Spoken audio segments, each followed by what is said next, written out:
Hello student. इस video में मैं आपको नागरिक शास्त्र की पाठ्य योजना बताने जा रही हूँ, जिसका प्रकरण है संवैधानिक व साधारण कानून। ये फॉर्मेट हम बनाएंगे। पहले उद्देश्य, अपेक्षित व्यवहारगत परिवर्तन। उद्देश्य में पहला है ज्ञान। विद्यार्थियों को कानून से संबंधित तथ्यों की पहचान व पुनः स्मरण करवाना।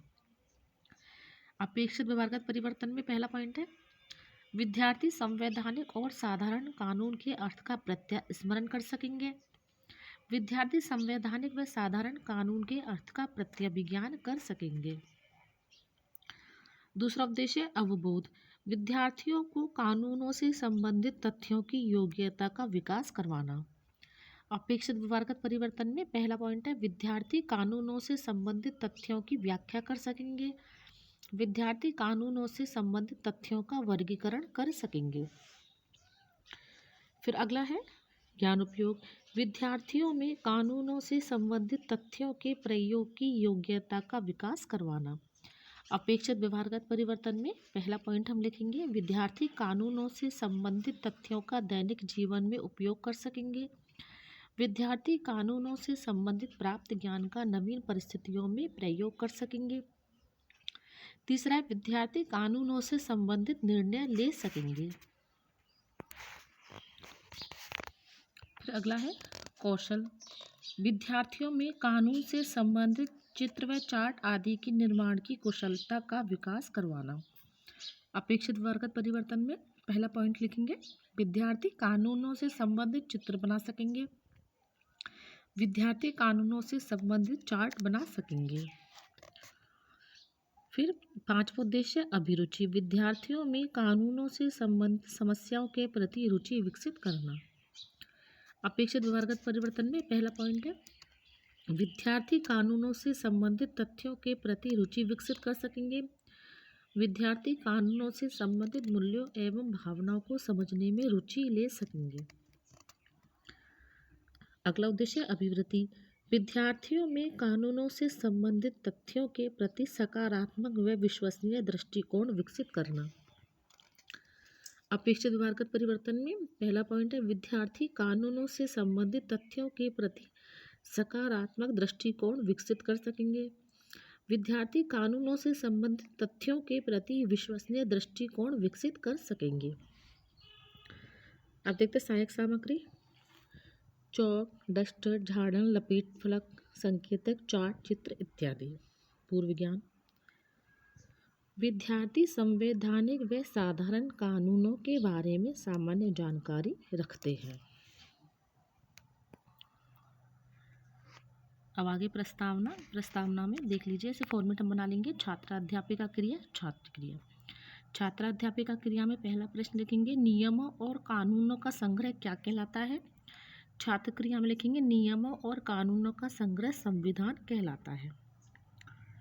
दूसरा प्रश्न है जो संविधान लिखा हुआ होता है उसे क्या कहते हैं। छात्र क्रिया में लिखेंगे जो संविधान लिखा हुआ होता है उसे लिखित संविधान कहते हैं। तीसरा प्रश्न लिखित संविधान सरकार की किस काम में सहायता करता है।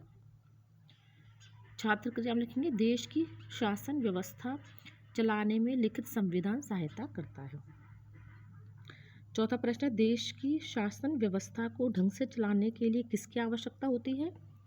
छात्र क्रिया में लिखेंगे देश की शासन व्यवस्था को ढंग से चलाने में कानून की आवश्यकता होती है। पांचवा प्रश्न है कानून के बारे में आप क्या जानते हैं, तो ये हो जाएगा संभावित। यहाँ उद्देश्य कथन आज हम संवैधानिक और साधारण कानून के बारे में विस्तार से अध्ययन करेंगे। शिक्षण बिंदु 3 संवैधानिक और साधारण कानून में अंतर, भारतीय संविधान निर्माण की आवश्यकता और संविधान सभा।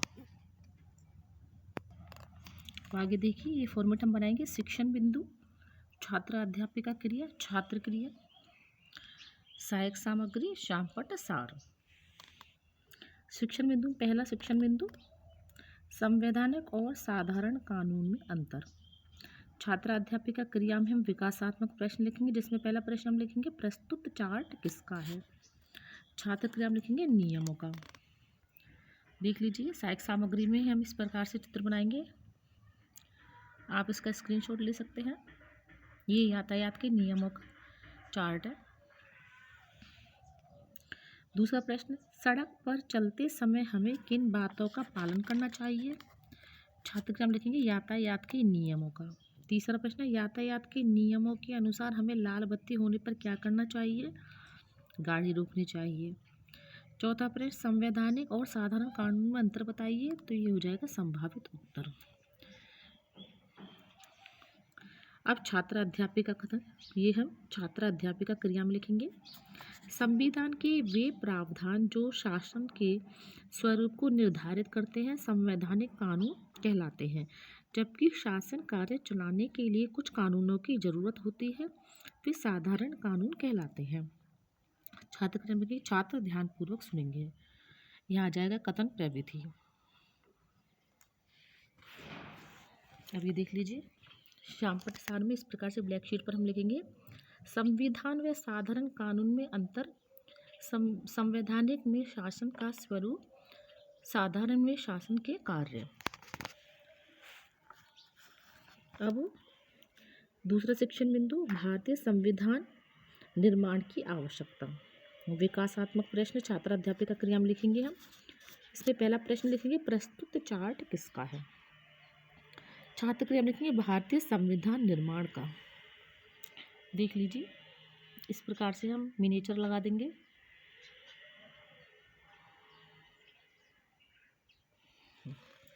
दूसरा प्रश्न, भारत आज़ाद कब हुआ? छात्र क्रिया में लिखेंगे 15 अगस्त 1947 को। तीसरा प्रश्न, 15 अगस्त 1947 से पहले भारत की शासन व्यवस्था किनके नियमों के अधीन चल रही थी? छात्र क्रिया में लिखेंगे अंग्रेजों के नियमों के अधीन। चौथा प्रश्न है, भारतीय संविधान निर्माण की आवश्यकता क्यों हुई? तो छात्र क्रिया में हम लिखेंगे संभावित उत्तर। अब आगे ऐसी फॉर्मेट हम फिर से बनाएंगे। शिक्षण बिंदु, छात्र अध्यापिका क्रिया, छात्र क्रिया, विधि प्रविधि, सहायक सामग्री, श्यामपट्ट सार। अब दूसरा शिक्षण बिंदु है, उसका शेष भाग, छात्र अध्यापिका कथन। आज़ादी के बाद हमें अपने शासन को चलाने के लिए कुछ निश्चित नियमों की आवश्यकता पड़ी। आज़ादी से पहले यह तय हो चुका था कि भारत के संविधान का निर्माण स्वयं भारतीयों के द्वारा ही किया जाएगा। छात्र क्रिया में विद्यार्थी ध्यान पूर्वक सुनेंगे। विधि प्रविधि में कथन विधि, श्यामपट्ट सार, भारतीय संविधान निर्माण की आवश्यकता, देश में शासन को चलाने के लिए भारतीय संविधान लागू किया गया। अब तीसरा शिक्षण बिंदु, संविधान सभा। छात्र अध्यापिका क्रिया में हम विकासात्मक प्रश्न लिखेंगे, जिसमें पहला प्रश्न हम लिखेंगे प्रस्तुत चित्र किसका है? छात्र क्रिया में लिखेंगे डॉक्टर राजेंद्र प्रसाद का। देख लीजिए, इस प्रकार से हम चित्र लगा देंगे। दूसरा प्रश्न, संविधान सभा के स्थायी सदस्य कौन बने? छात्र क्रिया में लिखेंगे राजेंद्र प्रसाद। तीसरा प्रश्न, संविधान सभा की प्रथम बैठक कब हुई? छात्र क्रिया में लिखेंगे 9 दिसंबर 1946 को। चौथा प्रश्न, संविधान कब लागू हुआ? 26 जनवरी 1950 को। पांचवा प्रश्न, संविधान सभा के बारे में आप क्या जानते हैं? तो ये हो जाएगा संभावित उत्तर। अब छात्र अध्यापिका कथन, भारत में संविधान के लिए एक संविधान सभा बनाई गई। संविधान सभा का अर्थ है जनता के प्रतिनिधियों की वह सभा जो संविधान का निर्माण करती है। 2 वर्ष 11 माह 18 दिन में भारतीय संविधान को तैयार होने में लगा। छात्र क्रम लिखेंगे विद्यार्थी ध्यान पूर्वक सुनेंगे। विधि प्रविधि में आ जाएगा कथन प्रविधि। श्यामपट्ट सार, संविधान सभा जनता के प्रतिनिधियों की सभा। अब आगे मूल्यांकन प्रश्न। निर्देश, निम्न प्रश्नों में सही विकल्प का चयन कर कोष्ठक में लिखिए।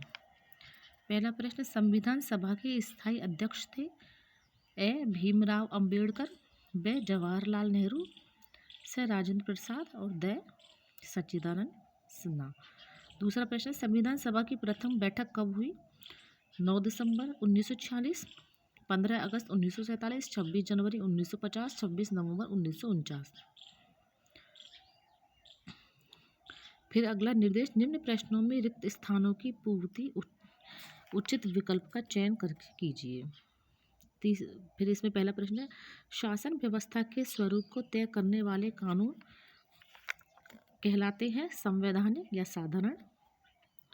फिर दूसरा प्रश्न है, संविधान सभा में प्रारूप समिति के अध्यक्ष कौन थे, भीमराव अंबेडकर या राजेंद्र प्रसाद। निर्देश, निम्न प्रश्नों के उत्तर एक पंक्ति में दीजिए। भारतीय संविधान को बनाने में कितना समय लगा। गृह कार्य, संवैधानिक व साधारण कानून में अंतर स्पष्ट करते हुए संविधान सभा के बारे में बताइए। इसी फॉर्मेट को ध्यान में रखकर हम नागरिक शास्त्र के और भी लेसन प्लान बना सकते हैं। Thank you.